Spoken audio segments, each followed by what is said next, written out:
Hi hello ನಮಸ್ತೆ ಸ್ನೇಹಿತರೆ, ಹೇಗಿದ್ದೀರಾ? ಎಲ್ಲರೂ ಚೆನ್ನಾಗಿದ್ದೀರಾ ಅಂದ್ಕೊಂಡು ನಾನು ಇವತ್ತಿನ ಕಾರ್ಯಕ್ರಮವನ್ನು ಪ್ರಾರಂಭ ಮಾಡ್ತಾ ಇದ್ದೀನಿ. ಎಲ್ಲರಿಗೂ ನಾಡ ಹಬ್ಬ ದಸರೆರ ಆರ್ಥಿಕ ಶುಭಾಶಯಗಳು. ಈಗ ನಾನು ಮಾಡ್ತಾ ಇರೋ ಸಿಹಿ ಬಹಳ ಸುಲಭವಾದದ್ದು, ಎಲ್ಲರೂ ಮನೆಯಲ್ಲಿ ಸಂತೋಷದಿಂದ ಕುಡಿಬಹುದು, ಹಾಗೆ ದೇವರ ನೈವೇದ್ಯಕ್ಕೂ ಆಗುತ್ತೆ. ಆ ರೀತಿಯಲ್ಲಿ ನಾನು ಮಾಡಿ ತೋರಿಸ್ತಾ ಇದ್ದೀನಿ. ಬಂದಂತಹ ನೆಂಟರಿಷ್ಟರಿಗೂ ಸಹ ನೀವು ಕೊಡಬಹುದು, ರುಚಿಯಾಗಿರುತ್ತೆ. ಈಗ ಒಂದು ಪಾತ್ರೆಯನ್ನು ಇಟ್ಕೊಂಡಿದ್ದೀನಿ. ಈಗ ಸ್ಟೌವನ್ನು ಆನ್ ಮಾಡ್ಕೊಂಡಿದ್ದೀನಿ. ಒಂದು 3 ಸ್ಪೂನಷ್ಟು ತುಪ್ಪವನ್ನು ಹಾಕ್ಕೊಂಡಿದ್ದೀನಿ. ಈಗ ಅದು ಬಿಸಿ ಆಗಲಿ. ಸ್ನೇಹಿತರೆ ನೋಡಿ, ತುಪ್ಪ ಬಿಸಿಯಾಗಿ ಕರಗಿದೆ. ಈಗ ಮೊದಲಿಗೆ ಡ್ರೈ ಫ್ರೂಟ್ಸ್ನ, ಅಂದರೆ ನಿಮ್ಮ ಹತ್ರ ಏನಿದೆ ಅದನ್ನು ಹಾಕ್ಕೊಳ್ಳಿ. ನನ್ನ ಹತ್ರ ಗೋಡಂಬಿ ದ್ರಾಕ್ಷಿ ಇದೆ. ಮೊದಲಿಗೆ ಗೋಡಂಬಿಯನ್ನು ಹಾಕ್ಕೊತಾ ಇದ್ದೀನಿ. ಅದು ಸ್ವಲ್ಪ ಕಂದು ಬಣ್ಣ ತಿರುಗಿದ ಮೇಲೆ ದ್ರಾಕ್ಷಿಯನ್ನು ಹಾಕ್ಕೊತೀನಿ.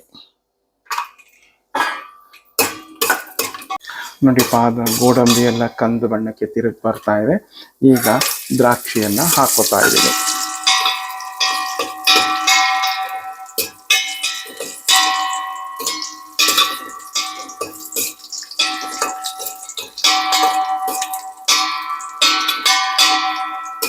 ಸ್ನೇಹಿತರೆ ನೋಡಿ, ಎಲ್ಲ ತೆಗೆದಿಟ್ಕೊಂಡಿದ್ದೀನಿ. ಈ ಹದದಲ್ಲಿ ನಾನು ಬಾಡಿಸ್ಕೊಂಡಿದ್ದೀನಿ.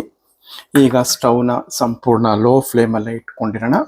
ಈಗ ಇಲ್ಲಿ ನಾನು 180 ಗ್ರಾಮ್ನಷ್ಟು ಹುರಿದಿರ್ತಕ್ಕಂಥ ಶಾವಿಗೆನೆ ತೊಗೊಂಡಿದ್ದೀನಿ.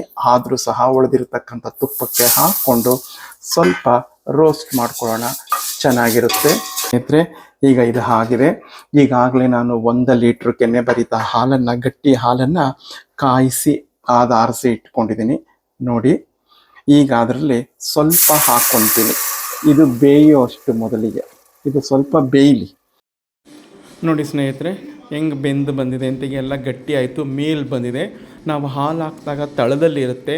ಯಾವಾಗ ಅದು ಬೆಂದು ಬರ್ತಾ ಇದೆ ಅಂತ ಗೊತ್ತಾಗುತ್ತೆ ಅಂತಂದರೆ ಶಾವಿಗೆ ನೋಡಿ, ಈಗ ಮೇಲ್ ಬಂದಿರುತ್ತೆ, ಅದು ಬೆಂದು ಹರಳಿಕೊಂಡು. ಆವಾಗ ನಮಗೆ ಗೊತ್ತಾಗುತ್ತೆ. ನೋಡಿ, ನಾನು ಕಟ್ ಮಾಡಿ ಸಹ ನಿಮಗೆ ತೋರಿಸ್ತಾ ಇದ್ದೀನಿ ಎಷ್ಟು ಚೆನ್ನಾಗಿ ಬೆಂದಿದೆ ಅಂತ. ನೋಡ್ತಾ ಇದ್ದೀರಲ್ಲ, ಇಷ್ಟು ಬೆಂದರೆ ಸಾಕು. ತೀರ ಬೆಂದು ಹೋಗ್ಬಿಟ್ರೆ ಮುದ್ದೆ ಥರ ಆಗಿಬಿಡುತ್ತೆ. ಈಗ ನಾನು ಆರಿಸ್ಕೊಂಡಿರ್ತಕ್ಕಂಥ ಮಿಕ್ಕಿರೋ ಹಾಲನ್ನೆಲ್ಲ ಇದಕ್ಕೆ ತೆಗೆದು ಹಾಕ್ತೀನಿ. ಸ್ನೇಹಿತರೆ ನೋಡಿ, ಕುದಿ ಬರ್ತಾ ಇದೆ. ಈಗ ನಿಮಗೆ ರುಚಿಗೆ ಎಷ್ಟು ಬೇಕೋ ಅಷ್ಟು, ನಿಮ್ಮ ಮನೆಯ ಸಿಹಿಗೆ ಅನುಗುಣವಾಗಿ ನೀವು ಸಕ್ಕರೆಯನ್ನು ಹಾಕ್ಕೋಬೋದು, ಅಥವಾ ಕಂಡೆನ್ಸ್ ಮಿಲ್ಕ್ ಬೇಕಾದರೂ ಹಾಕ್ಕೋಬೋದು. ನಾನು ಸಕ್ಕರೆಯನ್ನು ಹಾಕ್ಕೊತೀನಿ, ಕಂಡೆನ್ಸ್ ಮಿಲ್ಕ್ ನಾನು ತಂದಿಲ್ಲ. ಹಾಗೆ ಈಗ ಸ್ವಲ್ಪ ನಾನು ಕೇಸರಿ ಬಣ್ಣವನ್ನು ಹಾಕ್ಕೋತಾ ಇದ್ದೀನಿ. ಇದು ಆಪ್ಷನಲ್, ನಿಮಗಿಷ್ಟ ಇದ್ದರೆ ಹಾಕ್ಕೊಳ್ಳಿ, ಇಲ್ಲ ಅಂದರೆ ಬಿಡಿ. ನನಗೆ ಬಿಳಿದಕ್ಕಿಂತ ಈ ಕೇಸರಿ ಬಣ್ಣ ಮಾಡಿಕೊಂಡ್ರೆ ಚೆನ್ನಾಗಿರುತ್ತೆ. ಸ್ನೇಹಿತರೆ, ನಾನು ನಮ್ಮ ಮನೆಯ ಸಿಹಿಗೆ ಅನುಗುಣವಾಗಿ ಸಿಹಿಯನ್ನು ಹಾಕ್ಕೊಂಡಿದ್ದೀನಿ. ನಿಮಗೆ ಎಷ್ಟು ಸಿಹಿ ಬೇಕೋ ಅಷ್ಟು ನೀವು ಹಾಕ್ಕೊಳ್ಳಿ. ಈಗ ಒಂದು ಕುದಿ ಬಂದರೆ ಸಾಕು. ನೋಡಿ, ಈ ಹದದಲ್ಲಿ ಇಟ್ಕೊಂಡಿದ್ದೀನಿ. ಇದು ಸಾಯಂಕಾಲ ತನಕ ಇಟ್ಕೊಂಡ್ರು ಏನು ಗಟ್ಟಿ ಆಗೋದಿಲ್ಲ. ಈ ಹದದಲ್ಲೇ ನಾನು ಮಾಡಿ ಇಟ್ಕೊಂಡಿದ್ದೀನಿ. ತುಂಬ ಚೆನ್ನಾಗಿರುತ್ತೆ.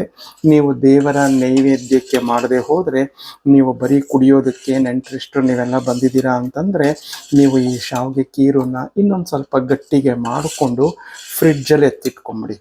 ನಂತರ ತಣ್ಣಗಾದ್ಮೇಲೆ ಅದನ್ನು ಎಲ್ಲರಿಗೂ ಕಪ್ಪಿಗೆ ಹಾಕಿ ಸರ್ವ್ ಮಾಡಿ. ತುಂಬ ಚೆನ್ನಾಗಿರುತ್ತೆ ಶಾವಿಗೆ ಪಾಯಸ. ಅದು ಸೆಕೆ ಇದ್ದಾಗ ಬರೀ ನೀವು ಕುಡಿಯೋಕೆ ಅಂತ ಮಾಡಿಕೊಂಡಾಗ ಅಷ್ಟೇ. ಈಗ ನಾನು ದೇವರ ನೈವೇದ್ಯಕ್ಕೆ ಮಾಡ್ತಾ ಇರೋದ್ರಿಂದ ಸರ್ವಮಂಗಳೆಯ ಕೃಪಾ ಕಟಾಕ್ಷ ಎಲ್ರಿಗೂ ಬೇಕಲ್ವ. ದಿನಕ್ಕೊಂದೊಂದು ನೈವೇದ್ಯಕ್ಕೆ ಮಾಡ್ಕೋಬೇಕು. ಸುಲಭವಾದದ್ದು ಮಾಡಿದ್ದನ್ನು ನಾನು ನಿಮಗೂ ಸಹ ಶೇರ್ ಮಾಡ್ತೀನಿ, ನೀವು ಮಾಡಿಕೊಡಿ. ಇವತ್ತು ತೋರಿಸಿದ್ರೆ ನಾಳೆ ಮಾಡ್ಕೊಳ್ಳಿ. ದೇವರ ನೈವೇದ್ಯಕ್ಕೆ ತಾನೇ. 9 ದಿನದಲ್ಲೂ ನಾವು ದೇವಿಯ ನೈವೇದ್ಯಕ್ಕೆ ಸಿಹಿ ಖಾದ್ಯಗಳನ್ನು ಮಾಡ್ಬೋದು. ನಿಮಗಿಷ್ಟವಾದದ್ದನ್ನು ಮಾಡ್ಕೊಳ್ಳಿ. ನೋಡಿ ಸ್ನೇಹಿತರೆ, ಸಕ್ಕರೆ ಎಲ್ಲ ಕರಗಿ ಈಗ ಕುದಿ ಬರ್ತಾ ಇದೆ. ಕೊನೆಯಲ್ಲಿ ಈಗ ಘಮಕ್ಕೆ ಏಲಕ್ಕಿ ಪೌಡರ್ನ ಹಾಕ್ಬಿಟ್ರೆ ಆಯಿತು.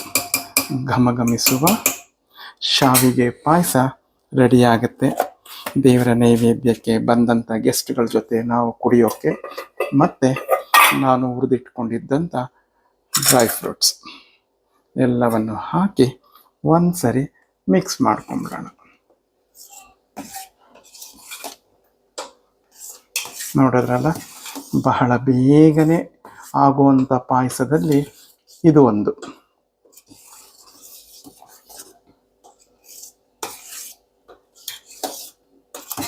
ನೀವು ಒಮ್ಮೆ ಮಾಡ್ಕೊಳ್ಳಿ, ಹೇಗಿತ್ತು ಅಂತ ನನಗೆ ಕಮೆಂಟ್ನಲ್ಲಿ ಮರೆಯದೆ ತಿಳಿಸಿ.